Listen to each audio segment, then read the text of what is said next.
Hello, good morning. কেমন আছো? গলার আওয়াজটা একটু খারাপ রয়েছে, সেটা একটু অ্যাডজাস্ট করে নিও। তো আজকের ভিডিওটা শুরু করছি অনেক দিন বাদে।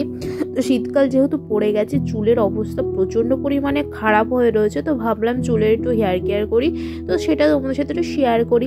তো তোমরা সবাই জানো যে আমার চুলে রিবন্ডিং করানো রয়েছে। তো বহুত দিন হয়ে গেল আমি চুলে স্পা ক্রিম ইউজ করছি না। তো আমার স্পা ক্রিম রয়েছে, তার আগে আমি চুলটা ধুয়ে চলে এসেছি।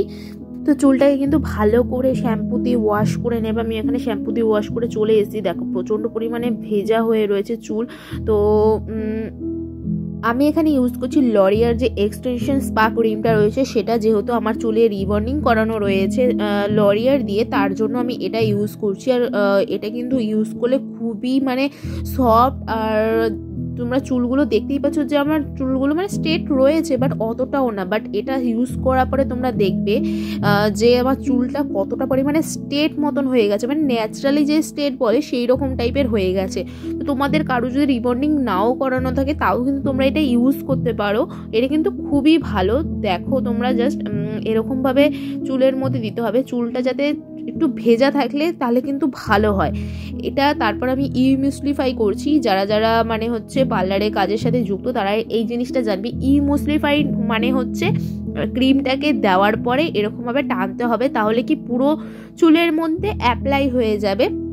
তো আমি কিছুটা করে নিচ্ছি চুল, তার মধ্যে আমি এই ক্রিমটা দিচ্ছি, তারপরে ইমুসলিফাই জিনিসটা আমি করে নিচ্ছি। তো আমার অনেক ভিডিওতেই তোমরা এই জিনিসটা দেখেছো। তো অনেকেই করতে পারে, আবার অনেকে করতে পারে না। এটা যত ভালোভাবে করবে তোমাদের চুলগুলো ততটাই স্ট্রেট টাইপের হবে। তোমরা যারা রিবন্ডিং করানো নেই, তারা ট্রাই করে দেখতে পারো। এটা দেখো তোমরা যে চুলটা কতটা স্ট্রেট মনে হচ্ছে এখনই যে স্ট্রেটটা করলাম সেরকমই মনে হচ্ছে। তো এটাকে 15 মিনিট মতো রাখতে হয়। 15 মিনিট রাখার পরে তারপরে নর্মাল জল দিয়ে ধুয়ে নিতে পারবে। তোমরা শ্যাম্পু আর ইউজ করবে না।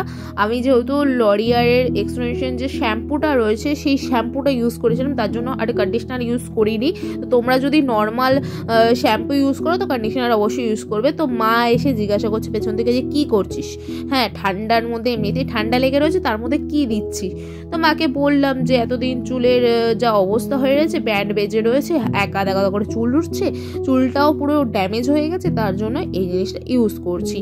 তো দেখো তোমরা আর একটু ভালোভাবে যদি করতে যাও, তাহলে এরকমভাবে চিরুনি দিয়ে একটু সমান করে নিতে পারো, যাতে কোনো জট না পেতে থাকে। তাহলে দেখো চুলটা কীরকম স্ট্রেট মতন লাগছে আর কতটা স্মুথ লাগছে, সেটা তোমরা শুধু একটু দেখো। তো এটা তোমরা আরও ভালো রেজাল্ট বুঝতে পারবে যখন নাকি তোমরা পরে 2 দিন বাদে বা 3 দিন বাদে বা 1 দিন বাদে যদি শ্যাম্পু ইউজ করো, তারপর রেজাল্টটা কিন্তু তোমরা বুঝতে পারবে যে কতটা সফট আর কতটা সুন্দর হয়েছে। তো আমার পুরো চুলে অ্যাপ্লাই করা হয়ে গেছে। তো আমি এখানে 15 মিনিট মতো রাখবো। আমার একটু ভুল হয়ে গেছিলো, আমি 15 মিনিট একটু বেশি রেখে দিয়েছিলাম, তার জন্য যে জিনিসটা আমার তোমাদেরকে বলে দিচ্ছি।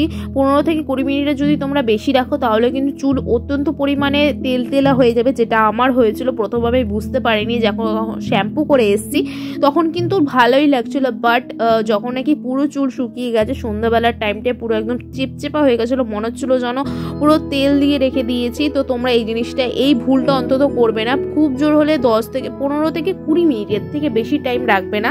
আমার একটু কাজ করছিলাম দেখে আমি ভুলে বেশিক্ষণ রেখে দিয়েছিলাম, তোমরা এই জিনিসটা একদমই করবে না।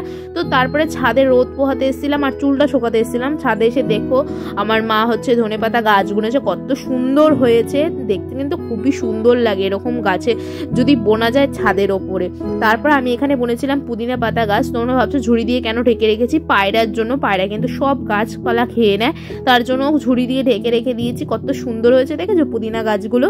তো চলো রাত্রেবেলা দেখা করছি। এটা সন্ধ্যাবেলা। তো সন্ধ্যাবেলা আমি একটু ঝাল সুজি করেছিলাম। এই রেসিপিটা কিন্তু তোমরা আমার শর্ট ভিডিওতে পেয়ে যাবে, তো সেটা দেখে নিতে পারো। এটাই আমি রাত্রেবেলা খাচ্ছি। আমি রাত্রেবেলা আর কিছু খাচ্ছি না, তার কারণ আমি একটু ডায়েট কন্ট্রোল করার চেষ্টা করছি। তোমরা সবাই জানো আমার মাঝখানে শরীর খারাপ হয়েছিল, আমার ওয়েটটা অনেকটাই বেড়ে গেছিলো, গালটাল অনেকটাই ফুলে গেছিলো। তো সেটাই জাস্ট কমানোর চেষ্টা করছি। অনেকটাই তাও কমেছে, তোমরা হয়তো দেখলে বুঝতেই পারবে আগে থেকে। তো আরও অনেকটা কমানোর চেষ্টা করছি, তো তার জন্য অনেকটাই তাড়াতাড়ি করে খেয়ে নিচ্ছি। আর খুব অল্প লাইট পরিমাণে খাবার দাবার খাচ্ছি। তো তোমরা যদি রেসিপিটা দেখতে চাও শর্ট ভিডিওতে অবশ্যই দেখতে পারো। ভালো লাগে চ্যানেলটাকে সাবস্ক্রাইব করে যাবে। টাটা, দেখা হচ্ছে নেক্সট ভিডিওতে।